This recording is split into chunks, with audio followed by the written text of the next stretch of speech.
وبرکاتہ۔ کیا آپ کو پتا ہے بخار کس کو آتا اور کیوں آتا؟ سب سے پہلے بخار سب سے پہلے شیر کو ہوا تھا جب حضرت نوح علیہ السلام کشتی تیار کر رہے تھے، تو اللہ نے حکم دیا کہ جانوروں کا ایک ایک جوڑا کشتی میں سوار کر لو۔ تو حضرت نوح سے لوگوں نے کہا کہ اگر شیر کو کشتی میں سوار کیا تو وہ سب کو کھا جائے گا۔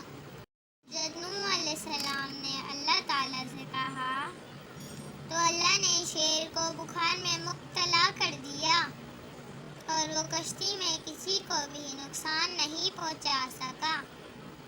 اس طرح بخار دنیا میں آیا۔ اگر آپ کو میری انفارمیشن اچھی لگی تو لائک اور شیئر کیجیے گا۔ اوکے۔